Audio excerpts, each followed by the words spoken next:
Where are all the Ghanaians? Gather around, let's have a quick chat, Charlie. What's up? 2024 is done, almost done. So, what are you looking forward to in 2025? Because I think a lot is going to happen.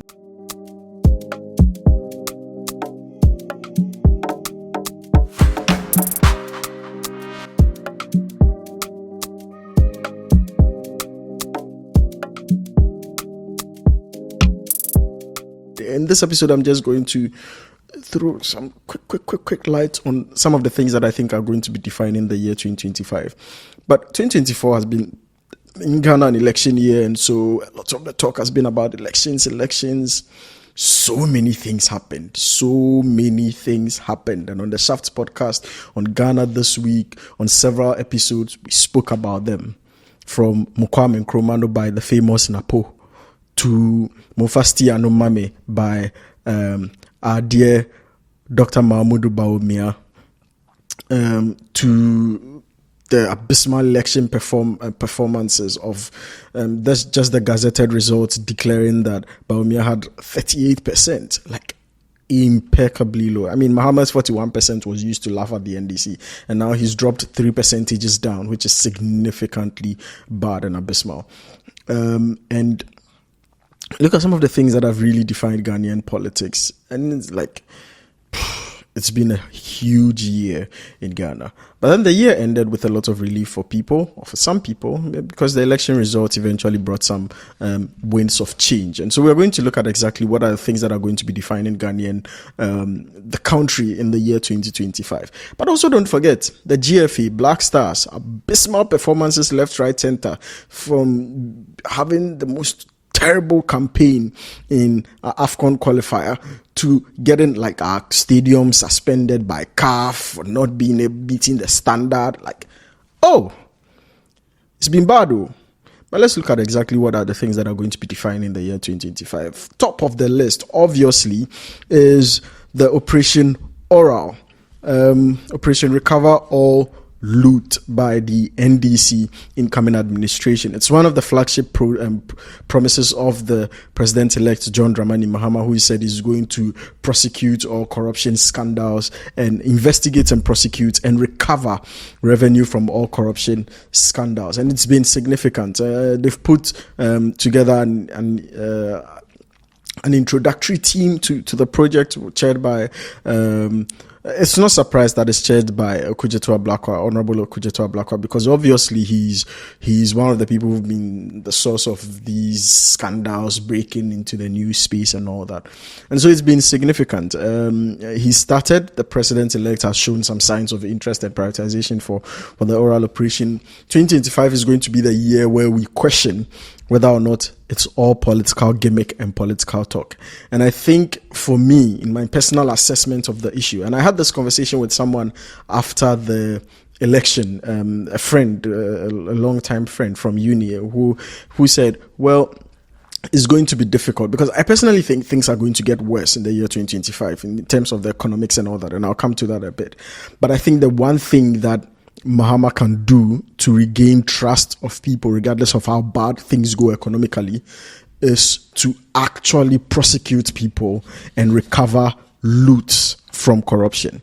And so it is his one ticket of actually giving the NDC a no-brainer win in the year 2028 without any significant competition. Because if he doesn't do it, the party will struggle to retain the trust of people. And so it's interesting to see how it is going to play out in the year 2025. So oral is one thing that everybody would be looking forward to, and Ghanaians are eager to see exactly what it coughs up. The second thing is that, well, President Mahama made some social contracts in 100 days for Ghanaians. So he said he has a 100-day social contract after he gets sworn in. I'm just doing a quick search to see if I would be able to pull up exactly the details. So 100-day social contract by President Mahama, right?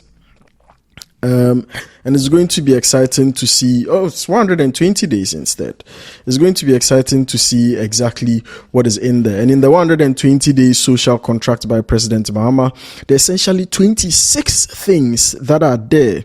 And so it says Mahama's first 120 days social contract with the people of Ghana. And it's going to be exciting because we're going to be counting the days here on the Shaft podcast. And if 120 days, 20 days hit, trust us, we're going to be back. We're going to check whether or not he actually fulfilled these promises. He says he's going to nominate people and for appointments within the first 14 days. He's going to run the leanest and the most efficient government under the Fourth Republic in his first 90 days in office. He's going to establish a robust code of conduct and standards for all government officials. He's going to hold a national economic dialogue to discuss the true state of the economy and how to improve. He's going to alleviate the hardships and ease the high cost of doing business by getting rid of the e-levy, the COVID levy, the 10% levy on bet winnings, and the emissions levy. Within his first 90 days, he's going to review taxes and levies on vehicles and equipment imported. He's going to commence drafting needed legal amendments and prepare for implementing the 24-hour economy. He's going to establish an accelerated export development council. He's going to convene a national consultative conference on education. So many things. There are in total 26 promises. And trust me, I'm going to take the time, and here on the Shaft podcast, we're going to take the time to review whether or not he's been able to achieve that in his 120 days in office. And so that's about 4 months after his swearing in. It's going to be exciting to see. So that's one of the things that you should look out for in Ghana in the year 2025. The other thing also is electricity, because people have started feeling the likes of doomsaw around. If you don't know, doomsaw is the famous power outage struggles that countries face when they have limited power supply. Now, there's a friend of mine, a very good friend of mine, Frank Bannerman, who gets on the Shaft podcast, and he does Ghana This Week as well. Be on the lookout. There'll be an episode of Ghana This Week, the last Friday of the year, and it's be very, very exciting. It will be a review of the year. As I do the post of the year, they are doing a review of the year, which is much more thrilling and exciting as well. But the most important thing is that Frank Bannerman said he was listening to the the current president, Nana Addo Dankwa Akufo-Addo's address, where he says they should experience light in the cities or something like that. And he was listening to it whilst his lights were off, and because there was no electricity supply. The irony. But yeah, electricity and power supply is going to be a big issue in 2025, because there have been some difficulties with ECG and some contracts that they have. Electricity Company of Ghana, that's ECG, and some difficulties that they have. And President Mahama says he's going to try and fix it. Let's see how it goes.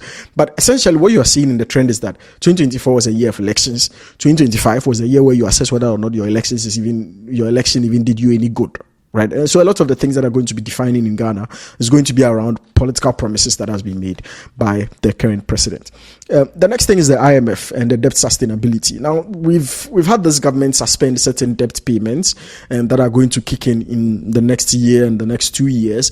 But also the President Mahama said that Ghana needs to renegotiate the deal with the IMF in order to find a sustainable means. So he's going to try. He says he's tested the waters, and it seems like there's going to be some positive reception of those ideas.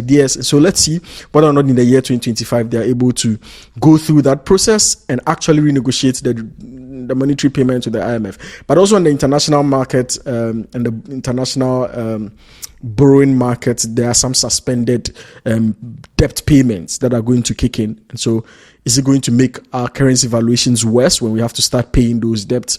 Is it going to inflate our currency again?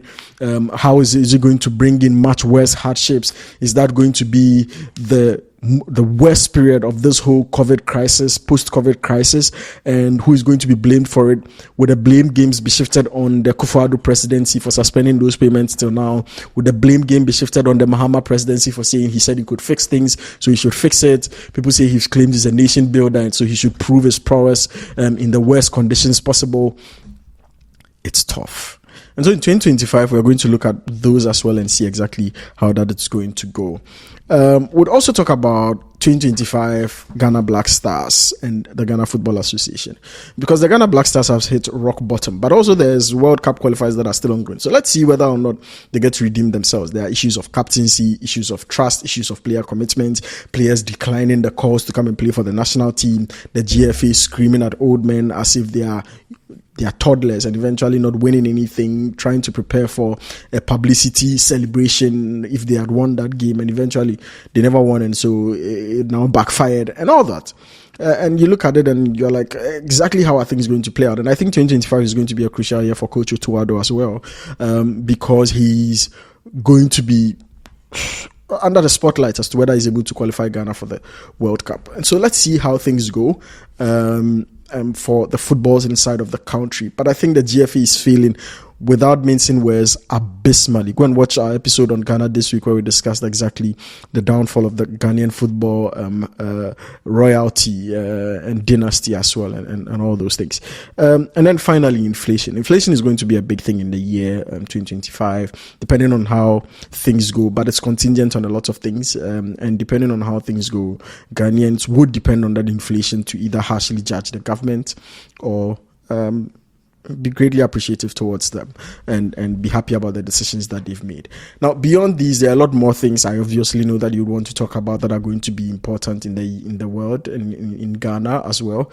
But I want to know your thoughts. I want to know whether these are things that you think are going to be really defining the year 2025. Beyond these, are there any other things that are going to be exciting? Oh, one more thing, Parliament, because the NPP are now, as people would say, a minority in Parliament. And the NDC now have a super majority in Parliament. And so you're going to see what is the NDC going to use their super majority in Parliament for, and how are they going to pull things off? What is going to be their priorities in terms of reforms in the chamber? And that will be exciting to look forward to. And so let me know your thoughts. Let me know your comments. Oh, one more thing. I've said one more thing twice, right? Don't worry, this is the last thing.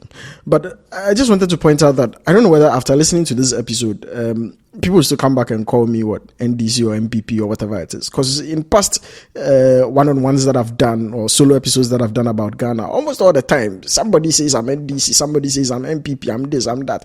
I don't even have a voter ID, so I don't really mind where you label me. But I'm still going to come here and talk anyway, and I'm going to share my thoughts, and I'm going to analyze the issues, because usually my opinions, and I genuinely believe in them, are not like politically motivated. They are just realistic assessments of the issue. And you can question whether I'm wrong about the assessment. That's fine. But for you to always jump to the conclusion that my assessment is motivated by some political leaning, do better. Like for this episode, for instance, start constructively analyze the issues I've mentioned. Let me know whether you think there are ways in which it will play out that I'm not seeing. And I'll definitely read them and adjust my views, and then come back here and talk about them. And then you and I will be producing the episodes together, right? So let me know your thoughts. Let me know your comments. Are there any issues that you also think I've missed out that are going to be much more prominent in Ghana in the year 2025? Definitely leave them in the comments and let me know your thoughts. And thank you so much for sticking with us throughout the year. It's been fun having you on our side. Hopefully we both have a merry Christmas, a prosperous new year, and an illustrious 2025.